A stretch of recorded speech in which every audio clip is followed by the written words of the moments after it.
Welcome to Fine is a Four-Letter Word. I am so honored to have Sparkle Lindsay as my guest today because she is sharing such a personal story. And I really am so grateful for you for being willing to come and share this. Thank you so much for having me, Lori. I appreciate it. I was so excited when you were like, hey, you want to hook up? I'm like, yes, of course.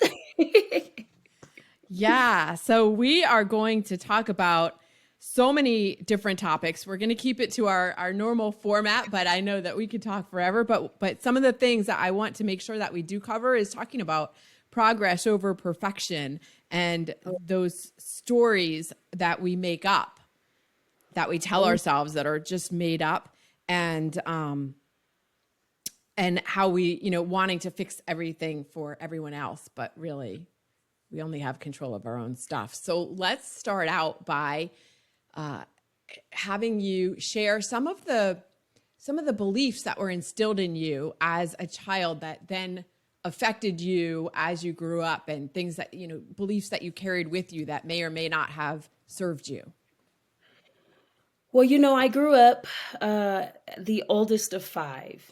And, I was my mother's, I was their right hand man, the right hand woman, the one that made sure all my brothers and sisters were taken care of for the most part. Not really like I took the mother and father role because we had wonderful parents, but more so the big sister role, like I should, right? Right. But the big sister role also was, Sparkle will take care of it role. Go ask your sister, and for me, I got so used to being that Sparkle knows it, that I took that on throughout my life. Now little did I know that piece of my life would maybe cripple me in my addiction. I'm 2 years and 3 months sober as of August 4th. So in my Congratulations. yes, in my addiction, I took on what they call the fix it role. And I took on the strong Black woman role, the strong woman role, and even at work as an HR manager, at the time, now being 36 and no longer working for big box companies anymore. I took on the, Sparkle will fix it role once again, call Sparkle. She knows what to do. And I got so used to that I really didn't have any time to fix me. I didn't even know that existed, Lori. I didn't even know that Yeah. existed.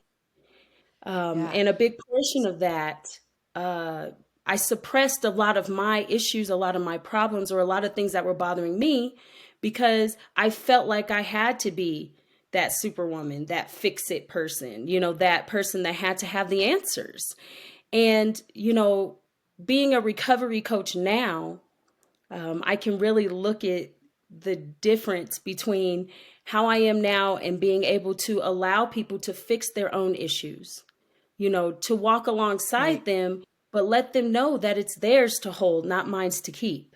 Right. Yes. Yeah. So let's take a step back to Mhm. getting into corporate, or getting into, as you were growing up, you moved away from your family, I'm guessing, right? And went to, Mhm. went to school and became this corporate superstar, really.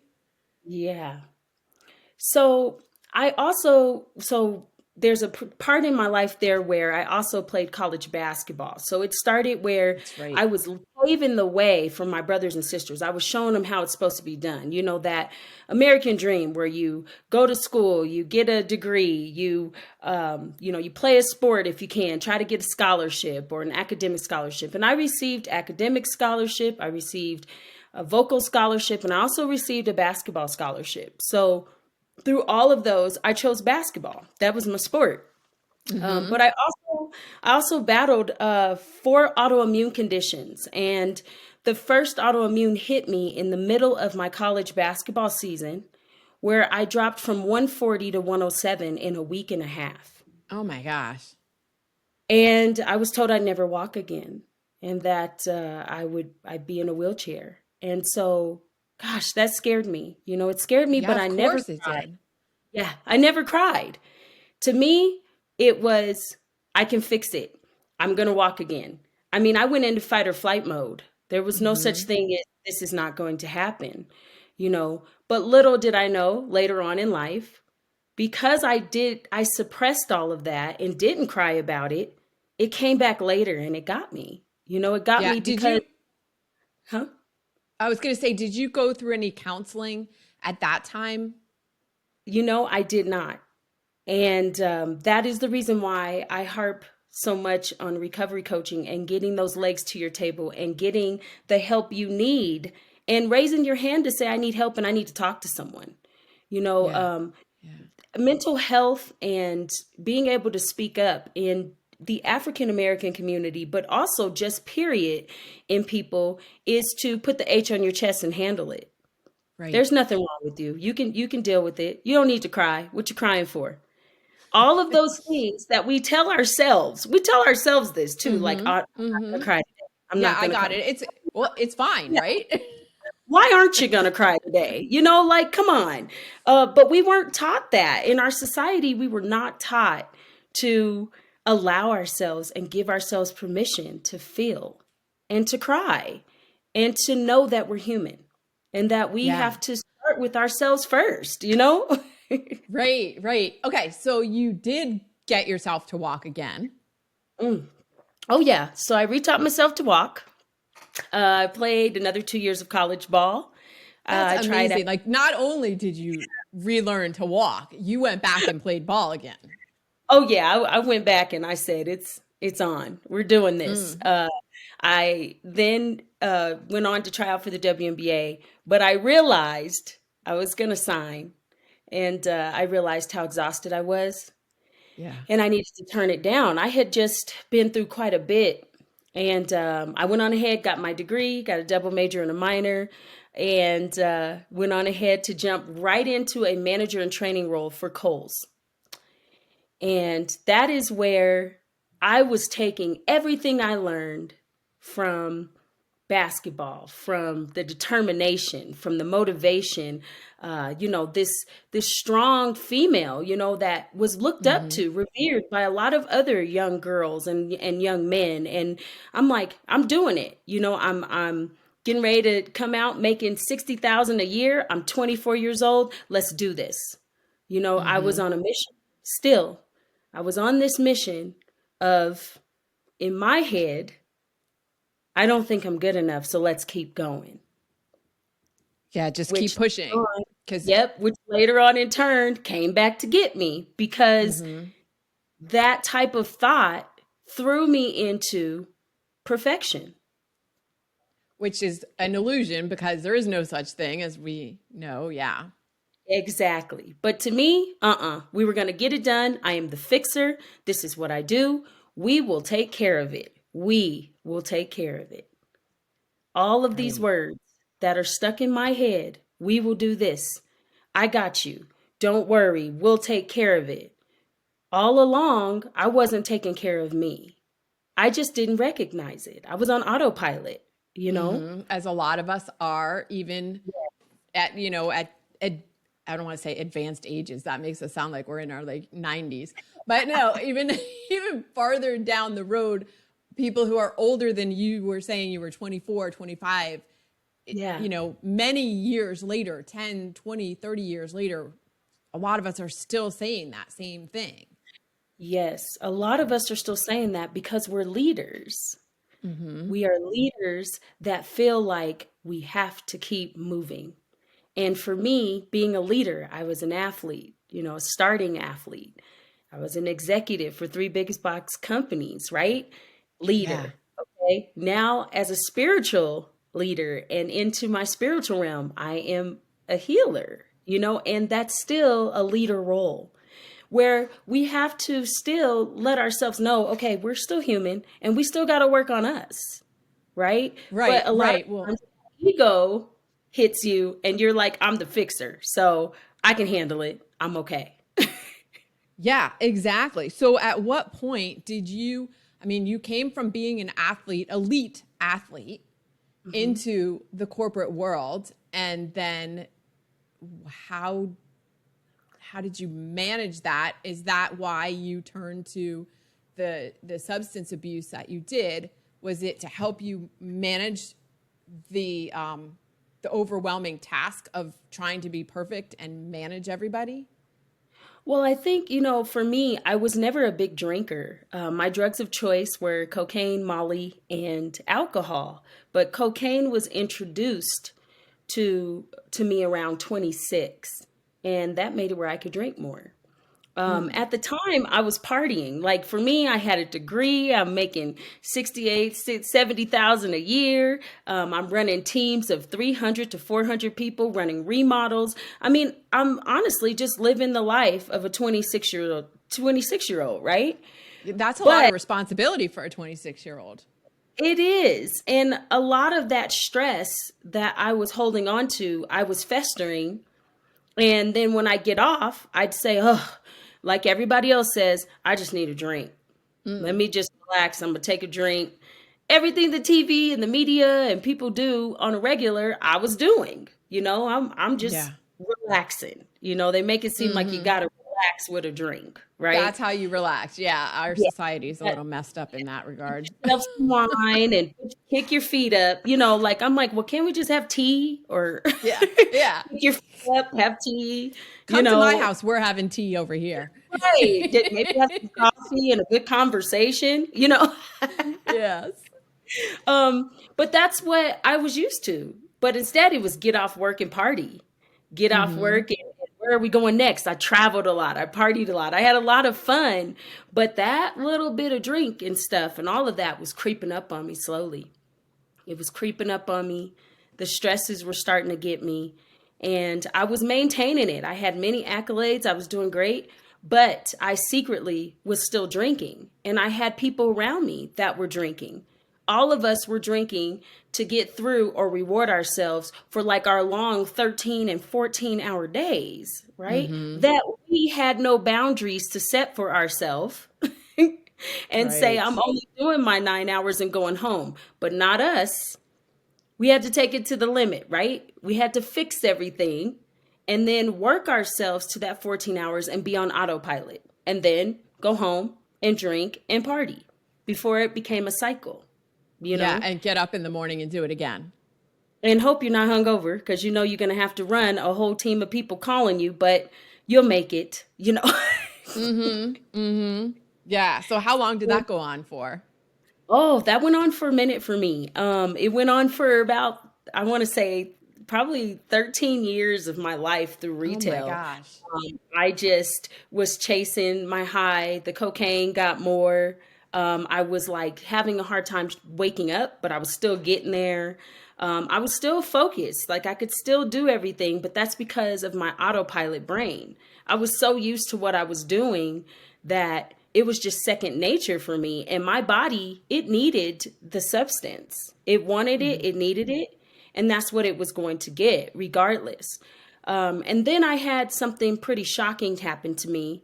I went into work one day and I was pretty hungover, and I had a client, not a client, but an associate who he was missing for a few days, and I knew that he didn't have anywhere to live. So I had put in a lot of proposals for him to get housing from us. And finally it came through. So I was really excited for him to come to work. I was hoping he came to work that day. We couldn't get a hold of him. And sure enough, he showed up. And so I had the conversation with him when he walked in, and I said, I got some good news for you. And he had, this feeling that was just like, oh, yeah, oh, okay. Well, I got to go to the bathroom. So he kind of walks by me, goes to the bathroom, and there's this feeling that inside of me, at that point in time, I never really paid attention to my intuition or things that, plus I was hungover, I'm just like, he's probably just having a bad day. But then I got a real pit in my stomach feeling. So I said, you know what, I'm just going to make his day a little bit better. And when he comes out the bathroom, I'm going to give him the paper and then he'll be good to go. So I got closer to the bathroom, and these feelings, I just had this really anxious feeling that I've never really felt before. And I walked to the bathroom. I waited for about 2-3 minutes. And I opened the door and he shot himself. Oh my God. And I fainted. Oh my, yeah. Wow. Um, and I Oh my think gosh. right then and there, I I fainted. um, What else? I mean, what else could you do? I can't, I don't even have words like right now. I can't even yeah, imagine what it would have been like for you or anyone to walk in on that.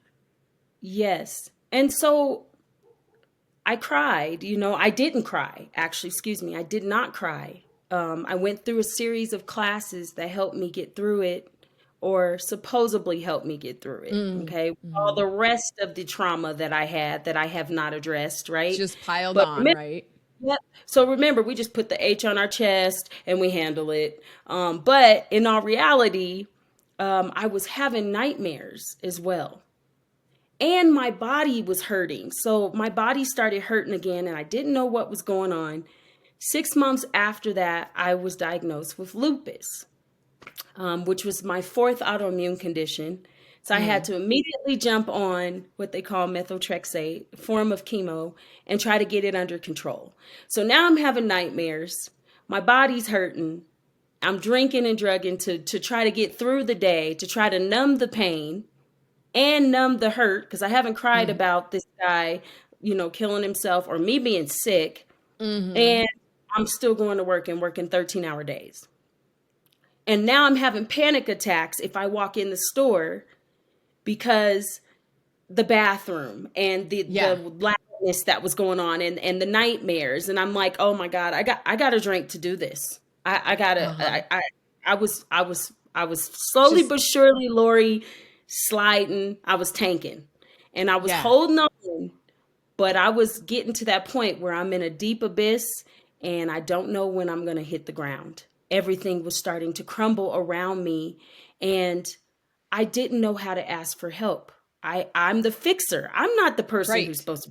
You're I'm the one people come to, not Sparkle. somebody. Yeah, Yeah. my name is Sparkle. I can handle this. You know what I Mm-hmm. mean? But inside, I was crying. I was hurting, and I just could not find it in myself to ask for help. You know, and before you know it, after I finally realized, like I was starting to get real, real sick, and I've dropped weight again. And things, all of these addiction or these autoimmunes, they started attacking me. My body just couldn't make it. I Mm-hmm. remember being called into the corporate office, and I remember thinking I'm probably going to get fired. I Mm. I been drinking quite a bit now. I think the gig's up here, Yeah. um, They're catching on. yeah, they are catching on because Sparkle's not looking too good. And I got in there and they asked me. They said, "Hey, so you're doing such a great job. We'd like to promote you." Wow. You were probably And like, what? The what? The what? I about hit the ground. I said, "Okay, okay, yeah, yeah, no." I'm sorry, but I've got to save my life today. I appreciate it, but I'm gonna have to say no. This is my exit interview, and I gotta go get myself help.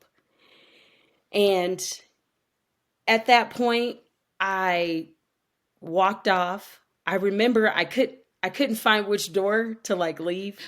It was Like a you want to make lot. a grand exit, but you can't find the right door. You're like, oh, that's the closet. Never mind. How do I?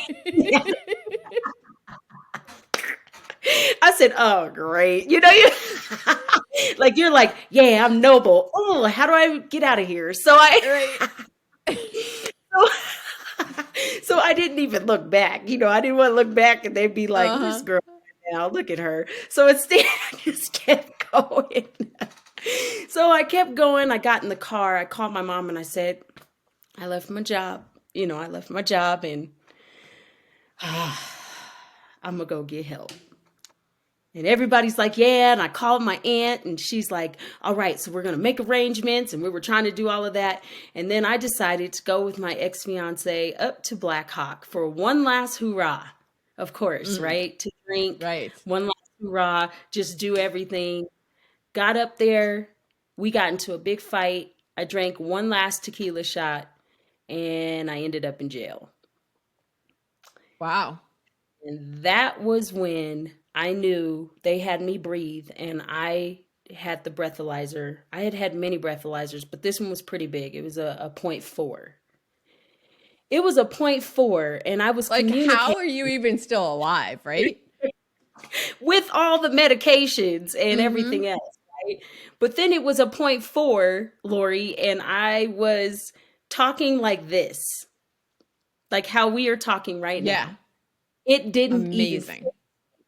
and they were like, I was like, actually, I have a plan for you to be able to organize your system a little faster to get me in to jail. Okay. Let So me I was, help you with your organization here.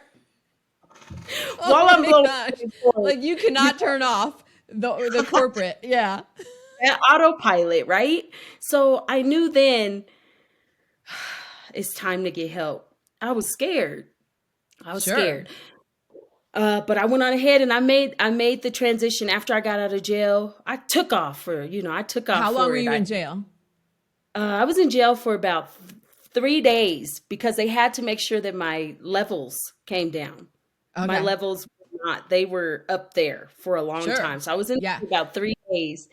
And then you went And straight to a program from there? uh, well, then I got home. I still drank more about 3 or 4 days after that. And then I was like, I am just getting sick. I got to get some help. So I Uh-huh. remember clearing everything out of my trunk and threw it out on the yard. Okay. All Threw it out right. on the yard. I was like, I got to go to treatment. And I got to my grandparents' house, and my grandparents took me to treatment. Um, the funny thing is that I was in the back seat with them, and they put the child lock on because they thought I might jump out or whatever. They're so Okay. cute. I You don't love know. grandparents. Who knows? So they put the child lock on, and we finally get to Parker Valley Hope. That was where I went first. I went to 2 treatment centers, but Parker Valley Hope, we get there, and when they go to get out, they don't know how to turn the child lock off. Okay. So they're like, "Well, Sparkle, can you let yourself out?" I said, "Well, I can't get it." They said, "Well, we put the child lock on. Can you help us get it off?" So I It's helped them get it off. I got out, ended up in treatment. I blew a .36 going into treatment as well. mm, Um, and then I started my journey of recovery. And I have not looked back. And it has been an amazing journey for me. But I had to do it for me. And yeah. gosh, I was at a good point of me was worried about what my family was going to think. I was worried about, my what work would think. Like a lot of people are like, we didn't even think this girl was drinking at all. She didn't even look like it. Right. We didn't even notice it. Even now, when I do podcasts like this, a lot of times people are like, I did not know you were living that life. And I was living that life, That's incredible that you were able to keep it under wraps so well hmm that people you were closest to didn't even know. Yeah. And I think, like my father's really close to me. My brothers, they started to really get it. They started to get it. But I was very combative. I was in denial. I don't have a problem. I Mm, know my stuff. I fix everything. I was in executive mode, autopilot mode, which a lot of us are in. We don't want to feel like we were defeated or yeah. like we failed. Although sometimes these types of things are not failures at all. They are just lessons, and they're great experiences, and they're not good or bad. They just are what they are, and they're a Right. part of our journey. They're a part of our Yeah. journey. Yeah. But getting out Everybody's of the on their own journey. yes, and getting out of the shame and the guilt is the hardest part because Yes. you're supposed to be Sparkle. You're supposed to be able to handle this, and being able to raise your hand and say, I don't got this is it's a scary feeling at first, but Yes. you get into yourself and you start to realize that you got to learn more and more about yourself every day to understand where you're going. Yeah. And be vulnerable Uh-huh. enough to allow people to say, this is where I am and I need help. Yes. and just and let it go, relinquish control, find and follow those layers of surrender. There's layers of Yeah. surrender, and Yeah. each part of your heart, the blockages we create and the walls we put up when we are doing things that are not right.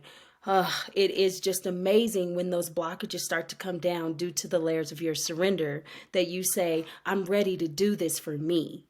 And it Mm-hmm. just changes your whole way of thinking because it's not about what others think. It's about how you feel about you and what you're going to do to change it for you. Changing your narrative and believing in you changes those layers of surrender and it takes it real deep, for you. And it helps you Yeah. find those layers of happiness. Yeah. It's like unpeeling an onion of Yes. the layers and layers and layers. And when you are focused on unpeeling and revealing who you are and doing the work on yourself, it changes your relationships with those around you. Oh, yes. And your action to you helps everything around you evolve. You know, Yes. um, I tell a lot of my clients, break down the serenity prayer and what it means to you, and having the courage to change the things you can and the wisdom to know when it's not yours to keep is one of the greatest blessings anybody could ever follow through for themselves. Because if you're not focusing on you, how are you going to help anybody else? We have Yes. these thoughts that if we go and we give everybody this advice and we're the fixer and we do this, we'll be good. But then where are we at? We stay stagnant, we just sit still. That's unrealistic for us to find out where we fit and to find our gifts and find our clarity. In order for us to find the clarity, you've got to know where we're going and what we want. But if we don't take the Mm-hmm. time to be with ourselves and figure out who we are and learn more and more about ourselves every day, what are we doing? What are we doing? Right, exactly. And yeah, I mean that's the a lot of the purpose in the program that I run, the F being fine experience is helping people get that clarity around what do they want and Yep. who are they, getting that quiet to Hmm. hear. You talked about your intuition, getting quiet Yes. enough to hear that inner voice, and Hmm. then finding the courage to follow it. Yes. And not only that, but finding the courage to actually walk through the emotions that you've probably been suppressing, that you don't even Right. realize you're suppressing because you're on autopilot and you're so used to it, right? That it just becomes a part of you where you just suppress your emotions and then you just walk around them. You never address Yes. them. Suppress The them, deep, numb them, yes. not even acknowledge. Yeah. And how do you suppress them? You suppress them by fixing other things for other people. You suppress them by your addictions, right? Yep. And then what it does, it fogs your clarity. There is no clarity there when you don't walk through what's actually bothering you. Figure out your why. Mm-hmm. Research what is bothering you so that you can move forward, relinquish that control, and free your mind, your heart, and your spirit, and become one well-oiled machine for yourself because you know that your emotions were temporary, not permanent, but you know what it feels like and you're okay with sitting in it. These things are Yes. not easy. Although you say you know that your emotions are temporary, I think that a lot of people don't necessarily know that. They feel emotions and they feel like I'm going to be here forever. And the Hmm. truth is, if you allow yourself to feel them, that's how you move through them. Exactly. And you gain that resistance because then you know the next emotion is coming, where then it becomes a part of you. It just becomes a part of you where you're like, ooh, how do I feel now? Or Mm-hmm. what is that anger feeling like? And oh, that hurt my feelings. Talk to yourself. You know what I mean? Be Mm-hmm. curious about yourself. I say it all the time because you Yes, I find love out that. these little things about yourself that you're like, wow, that really set me off. Like, that's a trigger, Yeah. or a word or a song, or, waking up in the morning is just really not my thing, maybe, right? But Mm-hmm. know it, figure it out, and then be able to tell people what you want. Yes. Know it and then honor it. Exactly. Exactly. Yeah. Honor it and step into your power while you do it. When you honor it, now you can manifest the belief in it. Now you're setting, I mean, that's a totally different level. Manifesting your beliefs and who you are because you've honored what you've been through and you respect it. And once you Right. do that, your demeanor changes, the way you walk, the way you talk, the way you look, just your glow. You're walking through it and you're doing it for you. And that's what makes you special. Everybody's journey is different. So, how are you going to do it? What's going to make you a little different than everybody else? Because we are different, right? Exactly. Yes. And owning and walking in your own power. Oh, yeah. hmm The gift of stepping into my power, I think I've had so many different elements and that's why I was compelled to write my book, Being a Better Me for Me, because all of the simple, basic tips and tricks I do daily have helped me step into a power that I am so deserving of now. I mean, Mm-hmm. using words like deserving and capable and entitled to, those are a totally different realm from what I used to use. Using words like, I will walk on my own, but I will walk with you as you figure out what you're doing, Mm-hmm. changes the first part of our conversation where I kept saying, we are in this together. We got this. Because honestly, your journey is your journey and it's for you. I can Mm-hmm. support you, but I can't keep it for me or take it with me, right? But Right. together, we can walk together in our journeys and help support each other as we grow and step into our power and move forward in a positive manner, right? As individuals and um Yes. as supports for each other. Nobody's here alone, but like you Right. said, we're all walking our own journey. hmm Um yeah, it's kind of Right. an odd juxtaposition of we're not alone, but it's our own journey. So you don't Yes. have to So, do it alone, but you're still um you're not how do I describe this? You're not doing it alone, but it is but your own thing. Nobody else is on that same journey as you are. exactly. So, I am a recovery coach who helps leaders help themselves be the best Yeah. version of them. Okay. Mm-hmm. That means that I walk alongside them, but I do not make decisions for them because that's not mine to make or to Right. hold. But it Yeah. is important for me as a coach and to me and to the individual to hold space while they figure it out. Yes. And that That's piece is inspiring because when someone has time to think, they have time to actually know themselves and they have someone to consult with every so often. Ugh, watching someone take their life back is so amazing. And you can see people saying, I'm owning this because I deserve this. And they start to change the verbiage. They start to change how they feel. And they start to realize the differences between being strong and being strong. And that is right. being able to work on you and strong enough to say, I need help.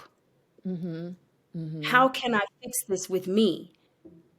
Holding myself accountable for my actions in my own self reflection and realizing how did I play a part in where I'm at today? How did I do Right. that?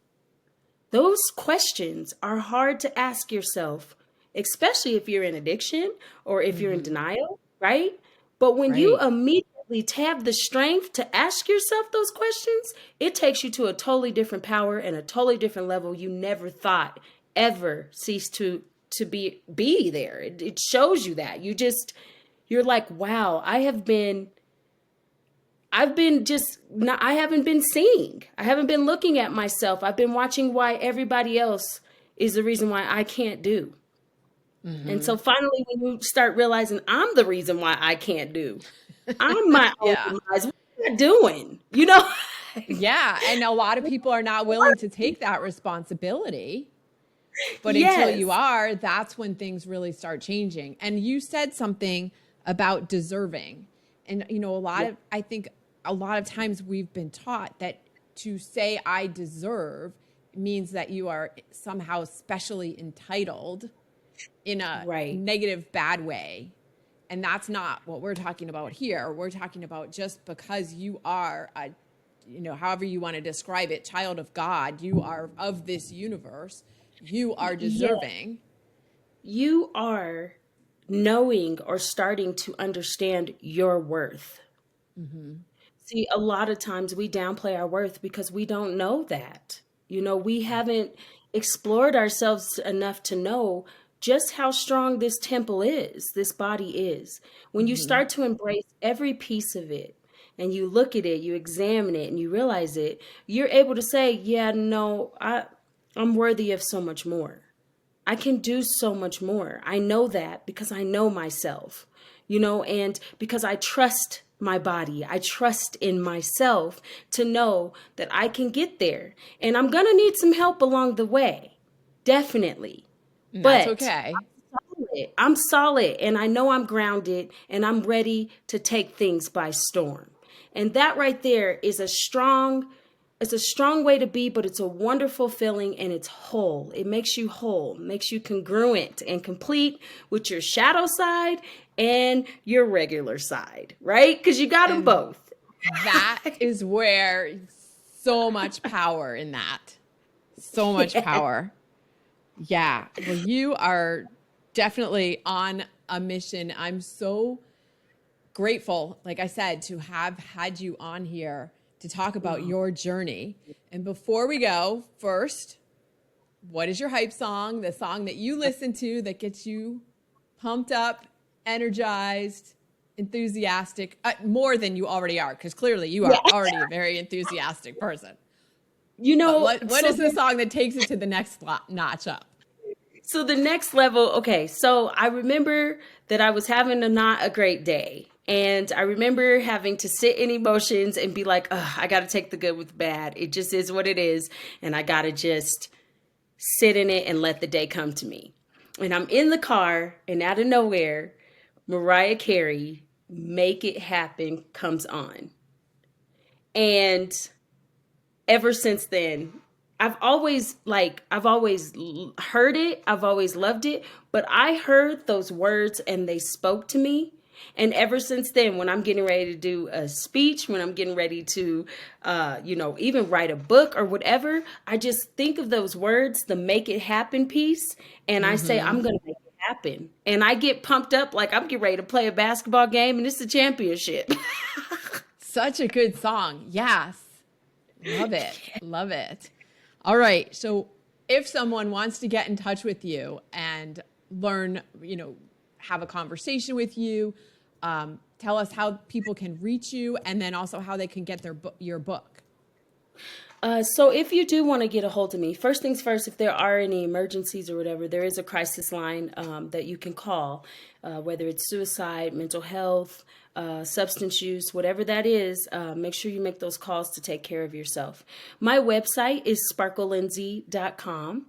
I do have a promo right now that's going on that if you buy my book on Amazon and take a selfie with it and send it to the particular link that was given, you will receive 30 quotes and 30 videos from me free of charge. So the book is a wonderful tool, a wonderful element, but the website alone talks about if you would like to be a recovery coach.